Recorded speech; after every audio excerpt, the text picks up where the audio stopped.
حضرت خواجہ حسن بصری رضی اللہ تعالیٰ عنہ یہ حضرت علی کے شاگرد ہیں، مولا علی شیر خدا کے شاگرد ہیں۔ اور ایک روایت ایسی بھی ملتی ہے کہ بچپن تھا ان کا تو نبی پاک کے گھر چلے جاتے تھے، تابعی ہیں، بہت چھوٹے تھے جب حضور کا وصال ہوا، صحابہ کے شاگرد ہیں۔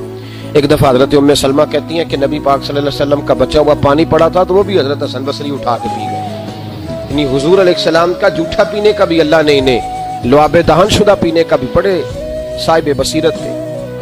ایک بہت مالدار 30 سال کا نوجوان آ گیا، عبد الواحد زید، حضور میں نے مرید ہونا ہے۔ آپ نے فرمایا تو میرا بھائی بن جا، مجھ سے دین سیکھ، مرید ہو کے کیا کرے گا؟ کہنے لگا حضور میں باریکی تک پہنچ گیا ہوں، بھائی تو شریک ہوتے ہیں، تو مجھے بھائی نہ بنائے، مجھے غلام بنائے۔ تابعداری وہی کر سکتا ہے جو غلامی کرے، بھائی تو شریک ہوتے ہیں، وہ تو مقابلہ کرتے ہیں، غلام بنائے۔ حضرت حسن بصری، حضرت عبد الواحد بن زید رحمۃ اللہ علیہ فرماتے ہیں میں کروڑ پتی تھا، ہیرے جواہرات کا ٹھکانہ ہی نہیں تھا۔ تو حضرت حسن بصری رحمۃ اللہ علیہ فرمانے لگے تیرا میرا سٹیٹس ایک نہیں، تو میرا غلام کیسے بنے گا؟ تیرے گھر میں تو خود 20 غلام ہیں، تیرا میرا سٹیٹس نہیں، میں غریب آدمی ہوں، ایک وقت کھا لیتا ہوں، 2 وقت بھوک کاٹ لیتا ہوں، تو شہزادہ ہے، سٹیٹس نہیں بنے گا۔ عبد الواحد بن زید گھر گئے، اپنے غلاموں کو کھڑے کھڑے آزاد کر دیا، رشتہ داروں کی لسٹ بنائی، سب کو دعوت کھلائی، جو گھر کے اندر مال دولت تھا ان میں بانٹ دیا، باقی پڑوسیوں کو دے دیا، جو کپڑے پہنے ہوئے تھے وہ بھی اتار کے صدقہ کیے، ٹاٹ کا لباس پہن کے حضرت حسن بصری کے سامنے آ کے کھڑے ہوئے۔ خواجہ حسن بصری نظر اٹھائی، کہا اچھا یہ حال کیسے ہو گیا؟ کہا حضور ہر شے بیچ آیا ہوں۔ کہا کیوں؟ فرمانے لگے آپ نے کہا تھا تیرا میرا سٹیٹس نہیں، اب تو ایک ہو گیا ہے نا، اب تو سٹیٹس ایک ہو گیا نا، اب غلامی ملے گی۔ آپ نے فرمایا 3 شرطوں پہ قائم رہنا، 3 شرطوں پہ۔ ایک، اللہ والوں پہ زندگی میں اعتراض نہ کرنا، کبھی رب اللہ تعالیٰ کے بندوں پر اعتراض، کوئی چیز نظر آئے بھی تو شکوہ نہ کرنا، سمجھ لینا کہ میری نگاہ کی غلطی ہے۔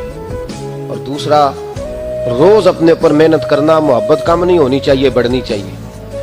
اور تیسرا فرمایا مجھے کہنے کی ضرورت نہ پڑے، کہنے کی ضرورت، تجھے اشارہ سمجھ جانا چاہیے۔ عبد الواحد بن زید کہنے لگے حضور ملے گا کیا؟ آپ فرمانے لگے یہ تیرا مطالبہ بھی غلط ہے، وہ تو بعد کی بات ہے، ملتا کیا ہے؟ غلامی میں آ گئے۔ فرماتے ہیں 30 سال نوکری کی حضرت کی، 30 سال۔ لوگ کہنے لگے بابا پھر ملا کیا؟ فرمانے لگے تم نے بھی مطالبہ غلط کیا ہے، یہی تو میں کر بیٹھا تھا۔ کہا ملا کیا؟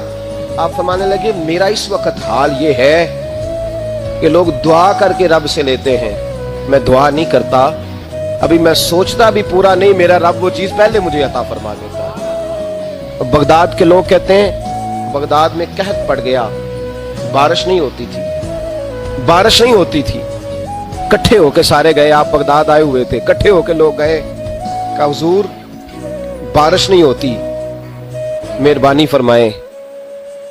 تو کہتے ہیں لوگ آ کے بیٹھے ہیں میرے پاس، بارش کی دعا کر دیں۔ حضرت عبد الواحد بن زید کہنے لگے اے اللہ تجھے پتہ ہے یہ میرے دروازے تک آگے پہنچ گئے، ابھی تک بارش نہیں آئی، اور لفظ پتہ کیا ہے؟ کہنے لگے تجھے واسطہ میری اس عقیدت کا جو مجھے حضرت حسن بصری کے ساتھ ہے، اس عقیدت کا واسطہ، مجھے رسوا نہ کر۔ انہیں بھیجا کیوں تھا اگر برسانی نہیں تھی؟ دعا دیکھیں محبت کے رنگ میں دعا ہو رہی ہے، واسطہ بھی محبت کا دیا جا رہا ہے۔ بغداد کے لوگ کہتے ہیں بس حضرت کے جملے بھی پورے نہیں ہوئے، رب کریم نے بارش عطا